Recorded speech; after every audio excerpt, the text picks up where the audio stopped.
তো সবাইকে অসংখ্য ধন্যবাদ আজকের ক্লাসে উপস্থিত হওয়ার জন্য। তো আমি সবাইকে ভিডিওতে থেকে ক্লাসটা করার জন্য আহ্বান জানাবো, কারণ মনোযোগ সহকারে যাতে করি। তো আমরা ফার্স্ট ক্লাসে দেখেছিলাম যে স্ক্রিন পরিচিতি, সেকেন্ড ক্লাসে দেখেছিলাম ফাইলে new, open, save, save as আর হলো ক্লোজ। আজকে যে অপশনটা দেখব আমরা হলো হোম মেনু দেখব। হোম মেনুতে যাওয়ার সময় আমরা জানি যে আগের ক্লাসের থেকে কিছুটা অংশ আসবে, তারপর আমরা হোম মেনুটা প্র্যাকটিস করব। এখন হোম মেনু প্র্যাকটিস করার জন্য আমার একটা ডকুমেন্ট লাগবে যে জায়গায় লেখা আছে। তো আমি কি করব, আগের করা একটা ডকুমেন্ট যদি ওপেন করতে চাই তাহলে ফাইলে যাব, ওপেনে যাব। এছাড়া কিন্তু শর্টকাটে কন্ট্রোল ও চাপলে কিন্তু আমরা ওপেনে যেতে পারি। কন্ট্রোল ও, এটা কিন্তু সেকেন্ড ক্লাসে আমরা লিখেছিলাম। তো কন্ট্রোল ওতে যাব। এখানে দেখেন অনেক ডকুমেন্ট আছে। আমি একটা ডকুমেন্ট, প্র্যাকটিস নামে একটা ডকুমেন্ট আছে, তো আমি একটা সিলেক্ট করলাম। এরপর পি চাপলেই প্র্যাকটিস নামের এই যে ডকুমেন্টটা চলে আসছে।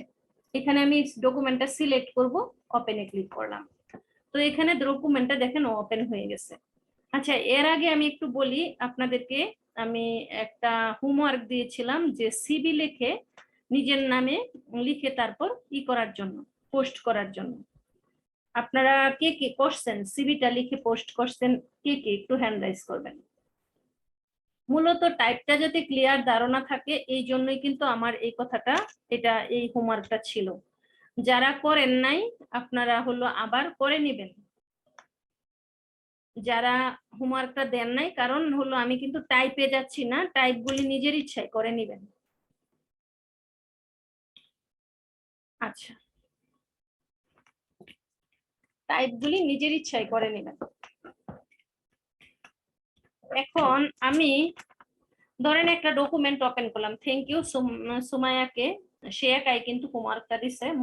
মাইমুনা ছিল না তখন, কিন্তু ইফরাত জান্নাত হোমওয়ার্ক গুলি দিবা। কাজিমুনি আপু, ওই প্রত্যেকটা কাজ মোবাইলে করা যায়, আমরা প্রত্যেকেই হলো সবগুলি হোমওয়ার্ক দিব আর কি। তো আমি এখানে প্রথমে একটা কাজের জন্য ডকুমেন্টটা আমি ওপেন করলাম, আগের করা ডকুমেন্ট। তো ওই ক্ষেত্রে আমি কি করেছি, আগে হলো এই ডকুমেন্টটাকে ওপেন করেছি, কন্ট্রোল ও দিয়ে ওপেন করেছি। এখন ওপেন করার পর এখন যে কাজটা করব, এখানে কিছু কাজ আছে। তো আমি চাচ্ছি যে এইটুকু আমি ইচ্ছা করলে টাইপও করতে পারতাম। আপনারা যাদের ল্যাপটপ বা ডেস্কটপ আছে, a brown Fox jumps over the lazy dog quickly, এই সেন্টেন্সটা যদি আপনি লিখেন এ টু জেড সবগুলি বর্ণই আপনার কিবোর্ডে আয়ত্তায় চলে আসবে। কিন্তু আমরা হুমকিতে ফিঙ্গার রেখে তারপর প্র্যাকটিস করব। হুমকিতে ফিঙ্গারটা রেখে তারপর প্র্যাকটিস করব। A S D F G, এই জায়গায় লেফট হ্যান্ড, আর সেমিকোলন এল কে জে এইচ, এই জায়গায় রাইট হ্যান্ডের ফিঙ্গার গুলি রেখে তারপর টাইপ করব। আমি একটা কিবোর্ডের পিকচার ইমেজ দিয়ে দিব গ্রুপের মধ্যে, ওইটা দেখে আপনারা ফিঙ্গার গুলি কোথায় বসানো রাখবে এটা করবেন। যেহেতু অনেকের মোবাইল, এই জন্য আমি ওই ক্লাসটা দিই নাই।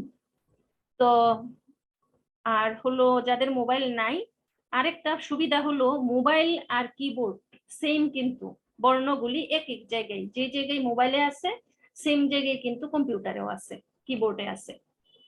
আচ্ছা, আমরা আজকে যে নতুন ক্লাসটা দেখব, ধরেন আপনি এইটুকু টাইপ করলেন, এই টাইপটা আমরা কে কে পারবো একটু হ্যান্ড রাইজ করি। কিবোর্ডের টাইপ কে কে পারবো একটু হ্যান্ড রাইজ করব। আচ্ছা, বন্ধন তুমি অন্যদিকে চলে গেছো মনে হয়, ক্লাসে থাকো, ভিডিওতে থাকো, 100% নাও। আচ্ছা, তো থ্যাংক ইউ সবাইকে। তো এখন হ্যান্ডটাকে আমরা লোয়ার করে ফেলবো। প্রথমে আমরা লিখতে পারবো, এটা আমরা সবাই পারবো, পিসি হোক আর ইতে হোক, ওই মোবাইলে হোক। মোবাইলে গিয়েও আপনি একটা ডকুমেন্ট নেবেন, নিয়ে আপনার সিভিটা তৈরি করবেন, গ্রুপে দিয়ে দিবেন। এটা হলো হোমওয়ার্ক ছিল সেকেন্ড ক্লাসে। এখন আমরা যেটা করব, এই টাইপটা ধরেন আপনি করলেন, করার পর এখানে দেখেন টাইপের মধ্যে কিছু কিছু জায়গায় সবুজ মার্ক আসছে। এখানে ইংলিশের ক্ষেত্রে যদি রেড মার্ক করে তাহলে ভুল, আর সবুজ মার্ক করলে গ্রামারে ভুল হলে সবুজ মার্ক করে। তো এখানে কোনো এক জায়গায় গ্রামারে ভুল আছে। এই যে দেখেন এখানে ডগস জামের মাঝখানে স্পেস দেয়া নাই, এই যে এই ভুলটার জন্য হলো সে সবুজ মার্ক করছে, যে গ্রামারে ভুল। আবার এখানে দুইটা স্পেস চলে আসলেও কিন্তু গ্রামারে ভুল দেখাবে।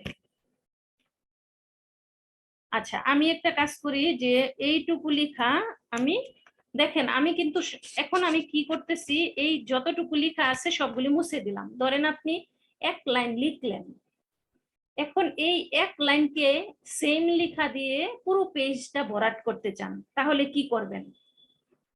প্রথমে আমরা সিলেক্ট করব। দেখেন আমি প্রথমে সিলেক্ট করলাম, সিলেক্ট করার পর এই দেখেন কপিতে যাব। একই লেখা বারবার চাই, তাহলে কপি, প্রথমে আমাকে সিলেক্ট করতে হবে, তারপর কপিতে ক্লিক করতে হবে। দেখেন কপিতে ক্লিক করলাম, এরপর এখানে লাস্টে কার্সর রাখবো, দাড়ি কমা ফুল স্টপ। মনে রাখবেন এগুলি বিরাম চিহ্ন, এগুলির আগে কখনো স্পেস হয় না, পরে স্পেস হয়। তাহলে আমি এখানে একটা স্পেস দিলাম। এরপর হলো এই যে দেখেন পেস্ট, কপি। আমি প্রথমে কিন্তু সিলেক্ট করেছি, তারপর কপি দিছি। কপি মানে হলো কন্ট্রোল সি, একটু লিখে নেন, copy control plus C equal হলো কপি। তো আমি কন্ট্রোল সি দিলাম বা আমরা এই মেনু ভিত্তিক যাইতে পারি। এই যে কপিতে ক্লিক করলাম, এখন যে জায়গায় লেখাটা আপনি চান ওই জায়গায় কার্সরটা রাখবেন। এই দেখেন পেস্ট, যদি আপনি পেস্ট বলেন, এই পেস্ট বলেন, দেখেন লেখাটা চলে আসছে। একবার কপি করে আমি পেস্ট করলাম, লেখা চলে আসছে। এরকম আপনি একবার পেস্ট বললে যতবার চান, একবার কপি বলে যতবার চান, পেস্ট বললে কিন্তু পাবেন। এই দেখেন পেস্ট। এখন পেস্টের শর্টকাট কি? পেস্ট লিখেন হলো control plus V. Control V হলো পেস্ট, বি না ভি। কন্ট্রোল প্লাস ভি হলো পেস্ট। তো আমি এখন আবার দেখেন একটু, এই তিনটা লাইনকে আমি একসাথে সিলেক্ট করতে চাচ্ছি, কপি করব। তাহলে আমি এখানে কপিতে যাব না, আমি কন্ট্রোল সি দিলাম, কন্ট্রোল সি কপি দিলাম, যেই জায়গায় চাই ওই জায়গায় পেস্ট দিব, কন্ট্রোল ভি, দেখেন পেস্ট হয়ে গেছে। এইভাবে করে আমরা কপি পেস্ট করতে পারি। এখন দেখেন একবার করলাম, এখন আবার এই জায়গায় গিয়ে কন্ট্রোল ভি চাপলাম, এই দেখেন পেস্ট হয়ে গেছে। এইভাবে কন্ট্রোল ভি চাপলাম, আমরা যতবার চাই কন্ট্রোল ভি দিলেই পেস্ট হয়ে যাবে। এইভাবে করে তাহলে আমরা জানলাম কপি আর পেস্ট। এখন এই সবটুকু লেখা যদি আমি সিলেক্ট করতে চাই, মাউসে টান দিয়ে এইভাবে সিলেক্ট করতে পারি, মোবাইলে থাকলেও কিন্তু চাপ দিয়ে ধরে এইভাবে সিলেক্ট করতে পারি। কিন্তু আরেকভাবে সিলেক্ট করতে পারেন, এই লেখাটা এইটুকু না হয়ে যদি 5 পেজ 10 পেজ থাকতো, তাহলে কিভাবে সিলেক্ট করতেন? কন্ট্রোল প্লাস এ লিখেন সিলেক্ট অল। যদি আমরা কার্সর শুরুতে আছে, কন্ট্রোল চাপ দিয়ে ধরে যদি এ চাপি, দেখেন সিলেক্ট অল হয়ে গেছে, সম্পূর্ণটা সিলেক্ট হয়ে গেছে। এখন যদি আমি কপি দেই, বললাম যে কপি, কপি মানে হলো কন্ট্রোল সি, কন্ট্রোল সিতে কন্ট্রোল সি দিলাম, কপি। এরপর এই জায়গায় কার্সর রাখবো, লাস্টে যে জায়গায় আমি চাই কার্সর রেখে কন্ট্রোল ভি দিলাম, দেখেন পেস্ট হয়ে গেছে। আবার যদি লাস্টে কার্সর রেখে পেস্ট দেই, এইরকম পেস্ট হয়ে গেছে, আবার কার্সর পেস্ট দিলাম। তো এইভাবে করে আমরা কপি মানে কন্ট্রোল সি, পেস্ট মানে কন্ট্রোল ভি, সিলেক্ট অল মানে হলো কন্ট্রোল এ। এই তিনটা বিষয়কে কি আমরা বুঝতে পারছি? একটু হ্যান্ড রাইজ করব।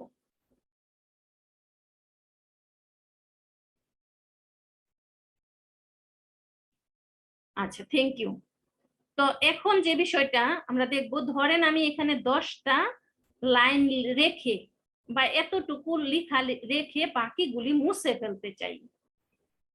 দেখেন আমি এইটুকু লিখলাম আর বাকিগুলি সিলেক্ট করব। সিলেক্ট করে এই যে দেখেন কাট, দেখেন কাট বললাম, সবটুকু মুছে গেছে। এই যে কাট, কাট মানে হলো মোছা, কাটের শর্টকাট হলো Ctrl+X। কাট মানে হলো Ctrl+X। আপনি যখন Ctrl+X দিবেন তখন কাট হয়ে যাবে। এখন আমি যদি চাই, ধরেন আপনি কাট বলছেন মুছে গেছেন, কিন্তু আপনার পরবর্তীতে এটা আবার দরকার, আমি মুছতে চাই না, তখন যাব হলো আনডু কাট। এই দেখেন উপরে ফাইল মেনুর এই উপরে একটা তীরের মতো আছে, এইটাতে যদি ক্লিক করি, মোবাইলেও সেম এইরকম, এইটাতে ক্লিক করলে এটা মানে আনডু। দেখেন সবটুকু আবার চলে আসছে। আনডু মানে হলো Ctrl+Z। আনডু, আনডু লিখে লিখেন Ctrl+Z। দেখেন আপনি যদি Ctrl+Z বলেন তাহলে আনডু হবে। কোনো কিছু মুছে গেলে সাথে সাথে যদি আপনার মোবাইলেও এটাতে চাপেন তাহলে আবার চলে আসবে। আচ্ছা, এখন যদি চান যে না আমি এটা আবার মুছতে চাই, তাহলে রিডো করতে হবে। রিডো মানে হলো এই যে দেখেন এইটা হলো রিডো। কিবোর্ডের দেখেন উপরে আরেকটা আনডোর পাশেই রিডো আছে। রিডো মানে হলো Ctrl+Y। রিডো মানে হলো পুনরায় চাইতে চাইলে। দেখেন আপনি রিডো বললেন, দেখেন আবার মুছে গেছে। তার মানে একটা কাজ করতে চাইলে করলেন, না করতে চাইলে আনডু, আবার করতে চাইলে রিডো। তাহলে আমি একটু বলি শর্টকাটে যে এইগুলি লিখছেন আপনি। কপি মানে Ctrl+C, পেস্ট মানে Ctrl+V, কাট হলো কন্ট্রোল, সিলেক্ট অল হলো Ctrl+A, কাট হলো Ctrl+X, আনডু হলো Ctrl+Z, আর রিডো হলো Ctrl+Y। তো আমি ধরেন এই যে মুছে গেছে, এখন যদি আবার Ctrl+Z বলি, আনডু করি, আবার চলে আসবে। তো আমরা এখানে কাট, কপি, পেস্ট, আনডু, রিডো, এই কথাটুকু কে কে বুঝতে পারছেন আপনার? আমি আবার সবটুকুই মুছে দিতে চাই, শুধু এইটুকু লেখা রাখবো কপি রেখে আমি সবগুলি সিলেক্ট অল দিয়ে এই যে কাট বললাম, মুছে গেল। এখন কপি রাখছিলাম 3 লাইন। দেখেন এখানে আমি হলো এখানে দেখেন আরেকটা বিষয়, আপনি এইটুকু কপি করলেন Ctrl+C দিয়ে। আপনি যদি চান নতুন একটা ডকুমেন্টে নিতে চান, Ctrl+M দিলেন, এরপর পেস্ট করলেন, Ctrl+V দিলেন। দেখেন এই ডকুমেন্টের নাম হলো ডকুমেন্ট 2। আমরা একটা ডকুমেন্টের কাজ কপি করে আরেকটা ডকুমেন্টেও নিতে পারি, বা একটা ডকুমেন্টের কাজ কাট করেও আরেকটা ডকুমেন্টে নিতে পারি। কাট করে অন্য জায়গায় নেওয়াকে মুভ করা বলে, MOV, মুভ করা বলে। আর এক জায়গায় কপি করে অন্য আরেকটা জায়গায় নিলেন, এটাকে কপি করা বলে। তো আমি এখানে যা যা বললাম হোম মেনুতে এই পর্যন্ত, আমি একটু জানতে চাইবো ইয়ের কাছে, আমি জানতে চাইবো কার কাছে, কে বলবেন? আমি ইফরাত জান্নাতের কাছে জানতে চাই, যে ক্লাসগুলি বললাম আবার একটু রিভিউ দিবেন।